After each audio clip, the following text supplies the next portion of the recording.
और पहले आपको दे दें बड़ी खबर यही है कि ऑल्ट न्यूज के को फाउंडर मोहम्मद जुबैर को सुप्रीम कोर्ट से बड़ी राहत मिली है। एक के बाद एक एफआईआर दर्ज करना परेशानकुन। सुप्रीम कोर्ट ने कहा यूपी में दर्ज 5 एफआईआर में जुबैर के खिलाफ कोई कार्रवाई न की जाए। सुप्रीम कोर्ट ने बाकायदा कहा है कि यूपी में दर्ज 5 एफआईआर में जुबैर के खिलाफ कोई कार्रवाई न की जाए।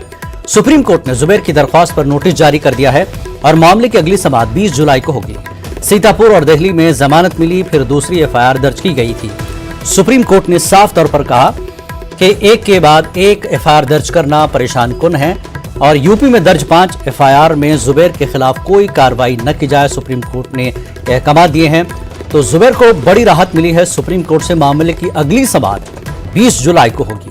वहीं सीतापुर और दिल्ली में जमानत मिली है, फिर दूसरी एफआईआर दर्ज की गई है, सुप्रीम कोर्ट ने कहा है।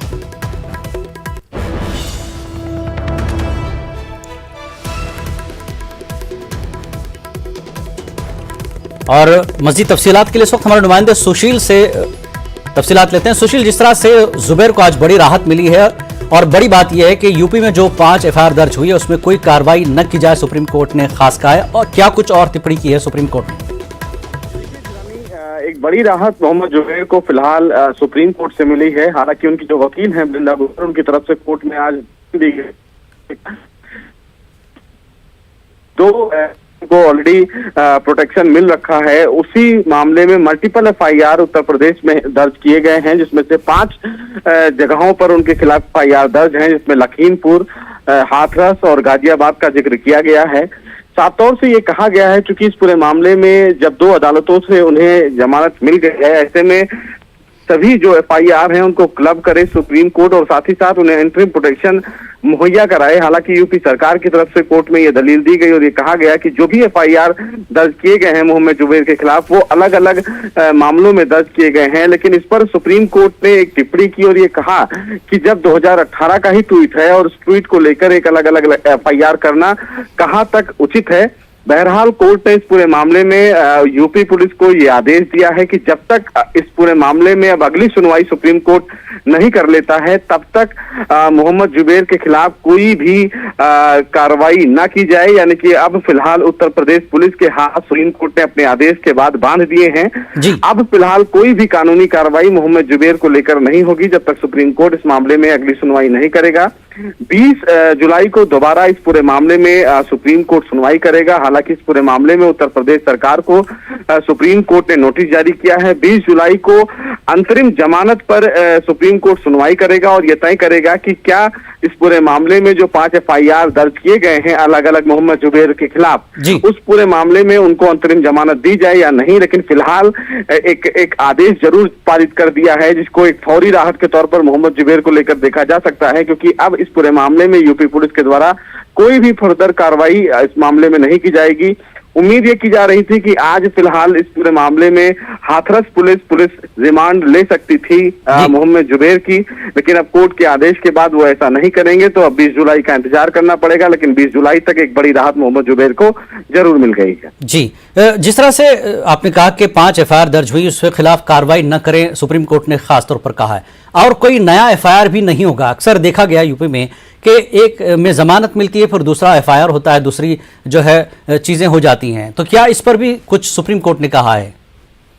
जी बिल्कुल, देखिए जो एफआईआर फिलहाल एक के बाद एक दर्ज किए गए हैं उस पर सुप्रीम कोर्ट ने टिप्पणी की और कहा कि ये चौंकाने वाला है। बहरहाल मामला कानूनी रूप से कहीं ना कहीं अगर किसी भी मामले में एफआईआर दर्ज करने का है तो ये फिलहाल प्रदेश की पुलिस के ऊपर डिपेंड करता है कि वो किसी मामले में किसी व्यक्ति के खिलाफ कैसे एफआईआर करती हैं। लेकिन सुप्रीम कोर्ट ने कहीं ना कहीं इस पूरे मामले में अचंभा जरूर जाहिर किया है और ये कहा है कि आखिर एक मामले में इतने मल्टीपल एफआईआर कैसे हो सकते हैं। हालांकि यूपी पुलिस की तरफ से कोर्ट में ये दलील दी गई और ये कहा गया कि मोहम्मद जुबैर के खिलाफ न केवल विवादित ट्वीट का मामला है बल्कि उनके खिलाफ मनी लॉन्ड्रिंग से संबंधित कई मामले ऐसे हैं जिसमें ये देखा गया है कि बाहर देशों से मोहम्मद जुबैर को फंड लाख रुपए का रिसेंटली फंड मिला है, जो फिलहाल पाकिस्तान या सीरिया जैसी कंट्री से आया है, जिसकी जांच की जा रही है। इन तमाम पहलुओं पर बहरहाल कोर्ट ने किसी भी प्रकार की कोई टिप्पणी नहीं की है, लेकिन यूपी पुलिस की तरफ से कहा गया है कि तमाम तथ्यों को खंगालने की कोशिश की जा रही है। अब 20 जुलाई को जब इस पूरे मामले की सुनवाई की जाएगी तो देखना बेहद अहम होगा। बिल्कुल, और तस्वीर साफ हो जाएगी 20 जुलाई को कि क्या कुछ पूरे मामले की सच्चाई है और कानूनी तौर पर जुबैर को और क्या कुछ राहत मिल सकती है। बहुत बहुत शुक्रिया सुशील इस पूरी जानकारी के लिए। और आगे बढ़ेंगे, एक और बड़ी खबर इस वक्त की। महाराष्ट्र के वज़ीर आला शिंदे दिल्ली रवाना होंगे। महाराष्ट्र काबीना की तौसी और कलमदान की तकसीम से मुताल्लिक बातचीत होगी। शिंदे आज रात दिल्ली के लिए रवाना होंगे। 20 जुलाई को रियासत की काबीना में तौसी की जा सकती है और वहीं फडणवीस नागपुर जा रहे हैं। फडणवीस नागपुर से दिल्ली जा सकते हैं। तो महाराष्ट्र में नई काबीना में कलमदान की तकसीम और उसकी तौसी के मुताल्लिक महाराष्ट्र के वज़ीर आला शिंदे दिल्ली रवाना होंगे और रात रवाना होंगे। वहीं 20 जुलाई को रियासत की काबीना में तौसी की जा सकती है और फडणवीस भी नागपुर जा रहे हैं और नागपुर से होते हुए वो दिल्ली जा सकते हैं।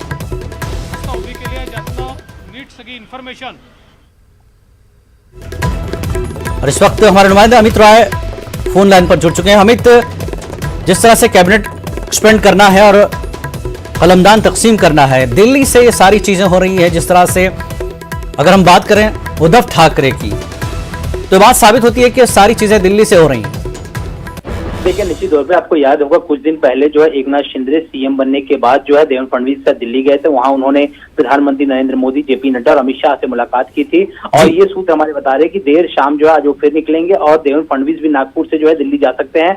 मंत्रिमंडल विस्तार पे जो चर्चा हो सकती है, पोर्टफोलियो वितरण को लेकर चर्चा हो सकती है। पहले खबर आ रही है कि 20 तारीख को होगा, लेकिन जिस तरह से 20 तारीख को सुप्रीम कोर्ट में केस है, सूत्र हमारे ये बता रहे हैं शायद ये 22 तारीख को जो है मंत्रिमंडल विस्तार जो है हो सकता है। हालांकि आधिकारिक तौर पर अभी तक किसी ने इस बात की पुष्टि नहीं की है तारीखों की, लेकिन 20 या 22 जो हमारे सूत्र है वो बता रहे हैं। इसी को लेकर जो है आज दिल्ली जा रहे एकनाथ शिंदे और अमित शाह जेपी नड्डा से मुलाकात करेंगे। चूंकि हमारे सूत्र ये बता रहे हैं कि शुरुआती दौर में लगभग 6 से 7 मंत्री जो है बीजेपी के और 6 से 7 मंत्री जो है शिंदे गुट के जो है वो बनेंगे। छोटा मंत्रिमंडल होगा क्योंकि और उसके बाद जो है कुछ समय बाद जो है, अब जब अभी सत्र भी शुरू होने वाला है, मानसून सत्र 18 तारीख से शुरू होने वाला था, लेकिन आज जो है राष्ट्रपति के चुनाव था, इसके लिए सत्र को टाल दिया गया। अब सत्र जो है शायद अगले हफ्ते शुरू हो सकता है। तो सत्र के पहले यानी अधिवेशन के पहले लगभग 12 से 13 पोर्टफोलियो जो है 12-13 मंत्रियों को दे दिया जाएगा ताकि सदन में जो है जवाब देने लायक जो है शिंदे सरकार हो सके।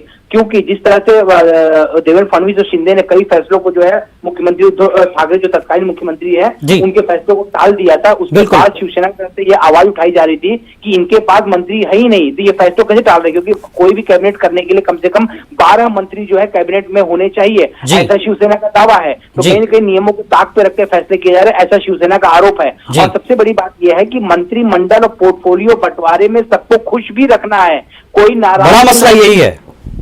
इसी चीज को जो है तय करने के लिए जो एकनाथ शिंदे और देवेंद्र फडणवीस जो है वो दिल्ली आ रहे हैं। कितने मंत्री होंगे और कौन कौन सा पोर्टफोलियो होगा, सूत्र हमारे ये बता रहे हैं कि गृह मंत्रालय और वित्त विभाग जो है वो बीजेपी के खाते में ऐसे बड़े विभाग जाएगा, लेकिन जो नागरिक विभाग है, जो पहले एकनाथ शिंदे नगर विकास मंत्री थे, तो नगर विकास संबंधी जल आपूर्ति मंत्रालय, ये कुछ मंत्रालय जो है वो शिंदे गुट के खेमे में जा सकते हैं। इसी सारी बातों की चर्चा करने के लिए दिल्ली जो है जाया जा रहा है। जी अमित, क्योंकि जैसा कि आपने इशारा किया कि सबको खुश रखना है, और एक दूसरी बात, आगे असेंबली शुरू होने वाली है तो उसमें 12 जो है कैबिनेट के लोग चाहिए जो जवाब दे सके, जो मेन जो है शोबे हैं। लेकिन आपने जैसा कि कहा कि सबको खुश रखना है, तो जो धड़ा उद्धव ठाकरे से अलग होकर शिंदे के साथ गया है, कौन से नाम गश्त कर रहे हैं कैबिनेट के लिए, क्योंकि अब तकरीबन लोग दावेदार हो जाएंगे, सबने बगावत की है 40 लोगों ने। देखिए, निश्चित तौर पे जो उनके चीफ व्यूप है भरत गोगावले, अब्दुल सत्तार और जो गृह राज्य मंत्री थे पहले शंभूराज देसाई वो हो गए, फिर उदय सामंत, ये ऐसे नाम है जो मंत्री पद के लिए एकदम दावेदार, और ये पहली सरकार में जो है मंत्री रह चुके हैं। 3 नामों का जो है नाम सामने आ रहा है, और इसमें जो है जो 2-3 नाम ऐसे जो गृह राज्य मंत्री थे, शंभूराज देसाई, खबर आ रही है शायद उनको पदोन्नति करके कैबिनेट मंत्रालय जो है दिया जा सकता है। उसके बाद हमने देखा कि प्रहार पार्टी के जो अध्यक्ष हैं, जिनकी खुद की पार्टी के 2 विधायक बच्चू कडू, वो पिछली सरकार में राज्य मंत्री थे, बताया जा रहा है शायद उन्हें प्रमोट करके भी कैबिनेट मंत्री का दर्जा दिया जा सकता है। उदय सामंत जो है, भरत गोगावले हैं, उसके अलावा जो कई सारे लोगों के नामों की चर्चा जो है इस समय चल रही है। ठीक, बहुत बहुत शुक्रिया अमित इस पूरी जानकारी के लिए। तो जैसा कि अमित बता रहे हैं कि नागपुर से होते हुए दिल्ली जाएंगे फडणवीस और फिलहाल आज रात जो है एकनाथ शिंदे दिल्ली जाएंगे।